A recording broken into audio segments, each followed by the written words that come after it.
अस्सलाम वालेकुम वरहमतुल्लाहि वबरकातुहू। इय्याका नअबुदु व इय्याका नस्तईन। तो प्यारे स्टूडेंट्स, कैसे हैं आप सब लोग। उम्मीद करता हूँ आप सब लोग खैरियत से होंगे।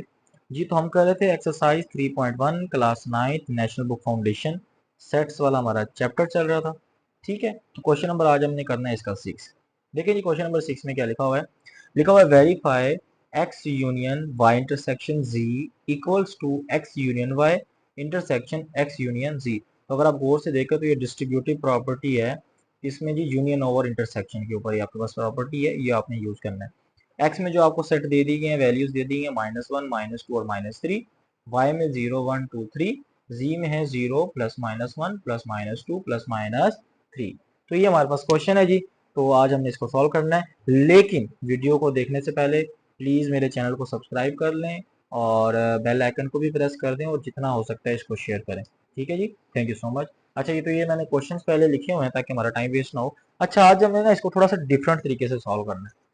मतलब पहले जो मैंने क्वेश्चन कराया ना, उसमें मैंने आपको शेड करवाया था हर क्वेश्चन में ना ज्यादा ज्यादा शेड, ताकि आपकी प्रैक्टिस हो जाए ना। तो आज हम थोड़ा सा डिफरेंट करते हैं, क्योंकि इसमें ज्यादा शेडिंग करेंगे तो आप लोग कंफ्यूज भी हो सकते हैं फिर आंसर मैच होने से। तो हम जरा समझेंगे, आपने मेरी बातों को बड़ा फोकस से करके ना और अच्छे तरीके से सुनना है, गौर करके। ठीक है, देखें जी क्या लिखा हुआ है। एक्स में सेट की जो वैल्यूज हैं -1 -2 -3। वाई में है 0 1 2 और 3। जी में है 0 +-1 +-2 +-3। तो अगर आप गौर से देखें भाई, तो जी के अंदर जो हमारे पास सेट है ना, वो एक दफा +1 +2 +3, यानी कि 1 2 3 भी इसमें मौजूद है, -1 -2 -3 भी इसमें मौजूद है और 0 तो है ही है। तो मैंने क्या किया, जी के अंदर ही एक्स वाला सेट बन रहा है। कैसे? एक्स की वैल्यू क्या है, -1 -2 -3, तो वो जी के अंदर मौजूद है। अगर देखें तो -1 -2 -3, तो मैंने यहाँ पे लिख दिया। वाई में अगर देखें तो 0 1 2 3। अब देखें जी में प्लस वाली वैल्यू भी तो है, क्योंकि प्लस माइनस दोनों है।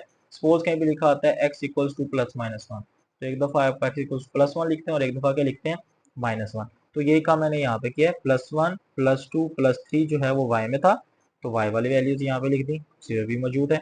जो -1 -2 -3 था वो मैंने x की वैल्यूज लिख दी। अब ये दोनों किसके अंदर मौजूद है, z के अंदर ही, तो इसका मतलब x and y are subsets of z। तो ये बात क्लियर होगी बात, मुझे पक्का पता है क्लियर होगी, लेकिन फिर भी नहीं हुई तो आप मुझसे दोबारा कमेंट सेक्शन में पूछ सकते हैं। अब देखिए जी, लेफ्ट हैंड साइड में क्या लिखा हुआ है, x union Y intersection Z. तो सबसे पहले ब्रैकेट को सॉल्व करते हैं। तो देखिए जी, समझना है, शेड हम सिर्फ एक ही दफा करेंगे और वो ताकि आपको क्लियर हो जाए। वाई इंटरसेक्शन जी, वाई और जी में जो है वो कॉमन क्या आ रहा है। यहाँ पर आप एक बात ध्यान रखें, जो छोटी वैल्यू होती है ना वही हमेशा कॉमन आती है।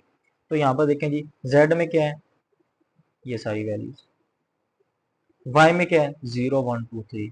तो मतलब इसमें जो छोटा सेट है वो वाई है, तो वाई इसमें से क्या आ जाएगा, कॉमन आ जाएगा। तो मतलब इसकी जो शेडिंग करनी है वो आपने वाई में शेडिंग करनी है, लेकिन अभी नहीं करनी, हम एक ही दफा फाइनल में शेडिंग करेंगे। यहाँ तक क्लियर होगी बात, कोई प्रॉब्लम तो नहीं है, समझ आई। मैंने क्या कहा, शेडिंग में आपने जब इंटरसेक्शन की बात करें तो जो छोटी वैल्यू होती है वही जो है ना शेड की जाती है, कॉमन वही चीज होती है। समझ आ गई बात की। तो यहाँ पे आंसर क्या आ रहा है हमारे पास, वाई आ रहा है, क्योंकि वाई इंटरसेक्शन जी, जी और वाई में अगर इंटरसेक्शन में देखें कॉमन, तो वो वाई ही कॉमन आ रहा है। समझ आ गई बात की। नेक्स्ट, उसका आपने यूनियन लेना किसके साथ, एक्स के साथ। तो यूनियन में तो पूरे के पूरे सेट को शेड कर दिया जाता है। तो वाई इंटरसेक्शन जी में जो हमारे पास आंसर आया था वो क्या आया था, वाई था। यूनियन किसके साथ ले रहे हैं, एक्स के साथ, तो इसका मतलब ये दोनों शेड कर देंगे आप ऐसे करके, वाई को भी शेड कर देंगे और एक्स को भी क्या कर देंगे आप, शेड कर देंगे। तो ये हमारे पास इसका आंसर आ गया। होप सो आपको समझ आ गई होगी बात। ठीक है जी, नेक्स्ट चलते हैं राइट हैंड साइड में। ये राइट हैंड साइड की भी मैंने डायग्राम बनाई हुई है। राइट हैंड साइड में अगर आप देखें तो ये लिखा हुआ है एक्स यूनियन वाई। ये भी आपने समझना है, शेड एक ही दफा हम करेंगे, एक्स यूनियन वाई। तो आपको मैंने क्या बताया था, जब भी यूनियन आता है तो पूरे पूरे सेट को शेड कर देते हैं, तो एक्स भी शेड हो जाएगा और वाई भी क्या हो जाएगा, शेड कर देंगे। अब उसका आपने इंटरसेक्शन लेना है किसके साथ, एक्स यूनियन जी के साथ।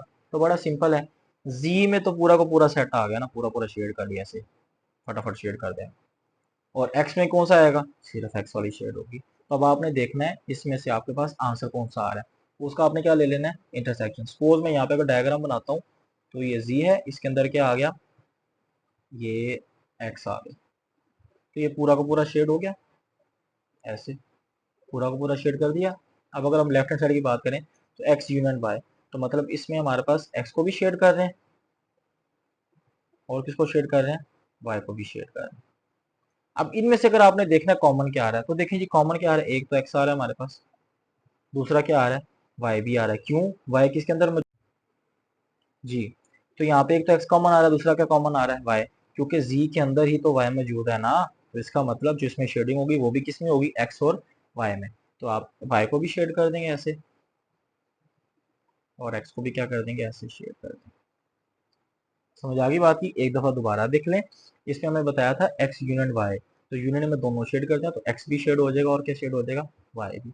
फिर आपने बताया एक्स यूनियन जी, तो जी के अंदर ही एक्स भी मौजूद है और क्या मौजूद है, वाई भी। तो जब आप कॉमन देखेंगे तो वही देखेंगे जो दोनों में सेम आ रहा है, एक्स तो आ ही रहा है, दूसरा जी के अंदर वाई भी था तो वाई भी आ जाएगा, तो ये दोनों इसमें से क्या हो जाएंगे, हमारे पास आंसर बन जाएगा। आंसर में अगर आप लिखना चाहते हैं तो ये लेफ्ट हैंड साइड आप लिखेंगे इक्वल्स टू, इधर लिख रहे हैं, चलो मैं इधर लिख रहा हूँ, left hand side equals to, ऐसे बॉक्स सा बनाएंगे और ये लाइन लगा देंगे। सेम एज इट इज आप लेफ्ट हैंड साइड में भी लिखेंगे, उसमें भी सेम लाइंस आ रही हैं, तो ऐसे करके ये टेढ़ी टेढ़ी आपने क्या कर दी है, लाइंस लगा दी हैं, तो ये हमारे पास क्या आ जाएगा, इसका आंसर आ जाएगा। होप्स तो आपको समझ आ गई होगी। ठीक है, अब इसका जो है लास्ट क्वेश्चन है वो जल्दी से हम सॉल्व कर लेते हैं। हाँ जी, तो क्वेश्चन नंबर इसका 7 लिखा हुआ है, verify X intersection Y union Z equals to X intersection Y union Y X intersection Z. तो ये आपके पास डिस्ट्रीब्यूटिव प्रॉपर्टी है, इंटरसेक्शन ओवर यूनियन वाली जो है ना हमारे पास, वो सारा हमने करना है। ठीक है, चलिए आप देख लें करना क्या है। सबसे पहला जो एक्स में आ रहा है, the set of first 3 vowels, तो आप वॉवल्स क्या होते हैं, ए ई आई ओ यू, तो उसके फर्स्ट 3 चाहिए आपको, तो ए ई आई, तो ये मैंने एक्स के अंदर लिख लिया ए ई आई। वाई में आपको चाहिए set of letters of word energy. देखें, जब भी आप सेट में एलिमेंट्स लिखते हैं तो रिपीटेड वैल्यू नहीं लिखनी है आपने, समझ आ गई है। तो यहाँ पे क्या बना, ई यहाँ पे लिख लिया, एन वो भी यहाँ पे लिख लिया, ई दोबारा से आ रहा था तो मैंने उसको रिपीट में नहीं लिखा, सही है, आर फिर जी और फिर वाई, तो ये हमारे पास एनर्जी बनी। फिर जी में लिखना set of letters of word algebra, A L G E B R, और ए दोबारा से आ रहा था तो वो मैंने नहीं लिखा, तो इसलिए मैंने यहाँ तक लिखा। यहाँ तक क्लियर होगी बात। अब चले इनके हम जो है ना वेन डायग्राम ड्रा कर लेते हैं। सबसे पहले आप देखेंगे जी कि इनमें कॉमन क्या आ रहा है। सबसे पहले हम अगर एक्स को चेक करते हैं तो एक्स के अंदर सबसे पहले क्या आ रहा है, ए, क्या ए वाई के अंदर मौजूद है, नहीं मौजूद, जी के अंदर मौजूद है, जी मौजूद है, तो मतलब एक्स और जी आपस में ओवरलैप कर रहे हैं, पहली बात तो ये क्लियर होगी। फिर हम दूसरा एलिमेंट भी चेक करते हैं, ई, क्या वो वाई के अंदर मौजूद है, बिल्कुल मौजूद है, क्या वो जी के अंदर मौजूद है, बिल्कुल मौजूद है, तो मतलब ये एक्स वाई जी, तो मतलब जो एक्स की डायग्राम बनेगी ना वो वाई और जी दोनों के साथ ओवरलैपिंग हो रही है, तो मैंने एक्स बनाया, इसके ऊपर वाई को भी ओवरलैप करवा दिया और जी को भी ओवरलैप करवा दिया। यहाँ तक बात है, यहाँ तक क्लियर होगी बात। फिर हम नेक्स्ट चलते हैं, आई, वो तो यहाँ पे था ही नहीं तो मैंने ये आई साइड पे लिख दिया। अब देखें जी, अब हम ड्रा करते हैं वाई की डायग्राम। सबसे पहले एक्स को हम क्लियर कर लेते हैं। देखें ए किस में आ रहा था जी, जी के साथ, तो मैंने एक्स को जब जी के साथ लिखा तो उसमें से जो इनकी ओवरलैपिंग हो रही थी ना उसके अंदर मैंने ए लिख दिया, क्योंकि इन दोनों में कॉमन आ रहा है। ठीक है, और जो ई था वो क्योंकि वाई में आ रहा था तो वो मैंने वाई के साथ लिख दिया कि वाई में क्या आ रहा है, कॉमन आ रहा है। तो ये हमारे पास एक्स की डायग्राम है। फिर हम वाई की तरफ चलते हैं। देखें ई तो ऑलरेडी हमारे पास एक्स के साथ ओवरलैप कर रहा है, साथ ही साथ किसके साथ ओवरलैप कर रहा है, जी के साथ भी, तो मैंने इन तीनों के दरमियान में ई को लिख दिया है कि भाई वो एक्स वाई और जी तीनों में आ रहा है, तो वो मैंने यहाँ पे लिख दिया। एन किसी में नहीं था तो वो अलग से वाई के अंदर। आर हम देखते हैं, आर हमारे पास जी के अंदर आ रहा है तो वो मैंने यहाँ पे लिख दिया, वाई और जी की ओवरलैपिंग में, ये एक्स के साथ नहीं लिखना आपने, वाई और जी के साथ ओवरलैपिंग। जी भी आ रहा था तो वो मैंने यहाँ पे लिख दिया, बाकी वाई बच गया तो वाई सीरीज, और जो एलिमेंट्स बाकी जी के बचेंगे तो वो मैंने जी के अंदर लिख दिया। यहाँ तक होप सो आपको क्लियर हो गई होगी बात, कि भी ना आइए तो आप दोबारा से मुझसे पूछ सकते हैं। चलें जी, अब लेफ्ट हैंड साइड देखते हैं। मैं एक ही दफा शेड करूंगा, ज्यादा शेड करता हूँ तो फिर आपको कन्फ्यूजन हो सकती है। तो सबसे पहले ब्रैकेट देखें, वाई यूनियन जी, कि भाई वाई और जी में क्या चीज कॉमन आ रही है। तो देखें ये वाई का सेट है और ये कौन सा सेट है, जी का, ये मैंने सेट लिखा बड़ा सा, ये जी है। वाई और जी में क्या चीज कॉमन आ रही है जी, एक तो हमारे पास वाई में ये था, ये ई आ गया, और साथ क्या आ गया, जी में हमारे साथ क्या आ रहा है मेरे पास, और क्या आ रहा है, और आ रहा है वाई ये है, एक तो हमारे पास ई है, साथ क्या आ गया हमारे पास जी है, और क्या आ रहा, आर आ गया। तो वाई और जी में ई जी और आर हमारे पास आ रहा है। यहाँ तक क्लियर होगी बात। वाई वाले सेट में हमारे पास ई जी और आर वाई और जी में कॉमन आ रहा है, तो ये पूरा आप शेड कर देंगे, लेकिन अभी करना नहीं है, फिर ज्यादा शेडिंग हो जाती है तो कंफ्यूज हो जाते हैं। यहाँ तक क्लियर होगी बात। फिर उसका आपने इंटरसेक्शन ले लेना किसके साथ, एक्स के साथ। अब देखिए हमारे पास जो आंसर आया था वो क्या आया था, ई आया था, जी आया था और क्या आया था, आर, यही आया था ना। अब इसको आपने कॉमन देखना है किसके साथ, एक्स के साथ। तो भाई इस आंसर में से एक्स का कौन सा एलिमेंट है जो सेम आ रहा है, तो ये देखें वो क्या आ रहा है हमारे पास, ई आ रहा है, यहाँ पर क्या आ जाएगा, ई आ जाएगा, साथ में हमारे पास क्या बच रहा है, ए आ जाएगा। समझ में आ रही है बात कि नहीं आ रही, तो क्लियर हो रही है बात आपको, होप सो क्लियर हो रही है। तो देखिए जी ये वाई था, ये क्या आ गया था, अच्छा हाँ सॉरी सॉरी, अच्छा यहाँ पे आपने यूनियन देखना है, वाई यूनियन जी। सो वाई के एलिमेंट्स हमारे पास ये थे, पूरा पूरा शेड कर देंगे, जी के एलिमेंट्स भी पूरा पूरा शेड कर देंगे, अच्छा मुझे लगा इंटरसेक्शन है, ठीक है, वाई के पूरा पूरा शेड कर देंगे ऐसे, और जी के भी पूरे पूरे शेड कर देंगे। तो इन दोनों में से जो कॉमन आ रहा है ना किसके साथ, एक्स के साथ, तो ये तो सिंपल था यार, ऐसे ही हम इनको कंफ्यूज कर रहे थे, तो ये हमारे पास ये शेड हो जाए ऐसे, ये पूरा पूरा शेड कर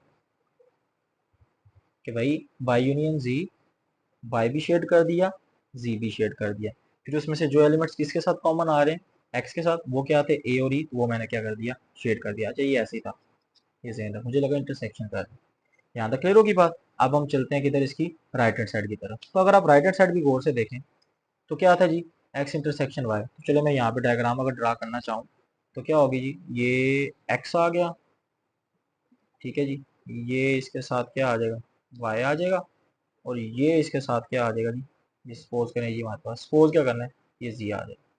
इसमें कौन से एलिमेंट थे, एन और वाई, यहाँ पर क्या था, जी आई, यहाँ पर इन दोनों इसमें कॉमन आ रहा था ए, और इसमें क्या कॉमन आ रहा था, ई, ई तीनों में कॉमन है ना, बाकी ये बच गया जी और ये आर, और यहाँ पे क्या बच गया, एल और बी। चलिए अब देखते हैं जी। अब देखिए उसने क्या कहा, एक्स इंटरसेक्शन वाई, कि एक्स और वाई के साथ जो चीज़ कॉमन आ रही है वो क्या कॉमन आ रही है, तो देखें जी वाई के एलिमेंट में क्या आ रहा है, ई, एक्स के एलिमेंट में क्या आ रहा है, ई, तो ये दोनों में क्या आ गया, कॉमन आ गया, ठीक है। फिर किसकी बात कर रहे हैं हम, वाई इंटरसेक्शन, ये देख रहे हैं वाई इंटरसेक्शन जी, तो ये वाई है, सॉरी एक्स इंटरसेक्शन जी, तो ये एक्स है, ये हमारे पास क्या है, जी है, तो इसमें क्या कॉमन आ रहा है, ए, तो ये चीज़ हो, ये दोनों में कॉमन। अब इन दोनों का आपने क्या ले लेना है, यूनियन ले लेना है, तो यूनियन में पूरा का पूरा क्या हो जाता है, शेड हो जाता है, तो ये हमारे पास इसका आंसर आ गया। इतनी सी बात है। चलिए एक दफ़ा दोबारा देख लें आप, लास्ट टाइम आपको रिवाइज करवा देता हूँ कि भाई उसने कहा था हमारे पास तीन सेट है, एक्स वाई और जी, एक्स वाई और जी। अब सबसे पहले लेफ्ट साइड की बात करें तो सबसे पहले आप देखते हैं ब्रैकेट में वाई यूनियन जी, तो वाई वाला पूरा सेट शेड होना था और जी वाला पूरा सेट क्या हो जाना था, शेड हो जाना था। फिर उसमें से जो कॉमन आएगा किसमें, जो एक्स के अंदर मौजूद होगा वो आंसर आ जाएगा। तो एक्स के अंदर ई भी मौजूद है और क्या मौजूद है, ए, तो ये पूरा पूरा शेड कर दिया।